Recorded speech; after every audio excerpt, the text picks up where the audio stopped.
6 ascensions répertoriées, 153 km à parcourir entre la Pola Laviana et le terrible final du Colao Fonquaya. La 8e étape offre dans les Asturies un profil rêvé pour les grimpeurs, un parcours redouté pour les coureurs du général, un véritable test pour Remco Evenepoel et les autres favoris. Sans attendre, Alexei Lutsenko enclenche les hostilités, entraînant avec lui les grands grimpeurs de cette Vuelta déjà en vue ou attendus. 13h37, attaque de Thibaut Pinot. On a dit du Jevine, du Marc Padoun, du Thibaut Pinot. Ça peut être la bonne. Pas tout à fait encore la bonne échappée qui met du temps à se former. Dans la descente, Jevine, le premier au sommet de l'Alto della Colladonna, et Marc Soler sont les premiers à créer un écart.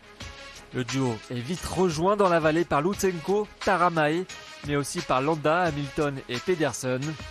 Échappée validée par la Quick-Step Alpha Vinyl. Thibaut Pinot est lui obligé de s'employer avec ses coéquipiers pour rejoindre ce groupe de tête de 10 unités au total. Le Wolfpack, entraîné par Rémi Cavagna, laisse du champ. Près de 4 minutes d'avance en haut de la Moschetta pour Vine et ses compagnons d'échappée. L'Australien conforte sa prise virtuelle du maillot à pois bleu du malheureux monégasque Victor Langelotti, contraint à l'abandon suite à une chute. Les 3e et 4e difficultés sont un copier-coller. Jevine passe en tête devant Thibaut Pinot et assure sa première place au classement de la montagne. Mats Pedersen prend les 20 points du sprint intermédiaire et subtilise ainsi le maillot vert de Sam Bennett. Les coéquipiers d'Evenepoel haussent le rythme, mais les fuyards ont du répondant. 3 minutes 20 d'avance au pied du Colao Fonquaya. Et comme à Picorano, le même homme sort du lot. Ça y est, c'est parti. Il caresse les pédales, il a planté Thibaut Pinot et Ren Taramae. Ouais, il y a 6 km du sommet. Hein.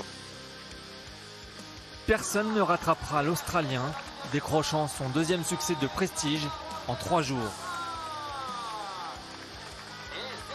Et comme ce jeudi, pour le général, Remco Evenepoel imprime le rythme devant Enric Mas.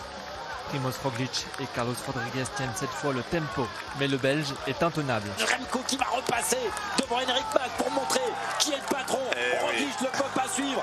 Accélération de Remco Evenepoel. Premier test réussi pour ce week-end en rouge. Remco qui finit devant Enric Mas comme d'habitude. Roglic va mieux, mais où sont les autres ?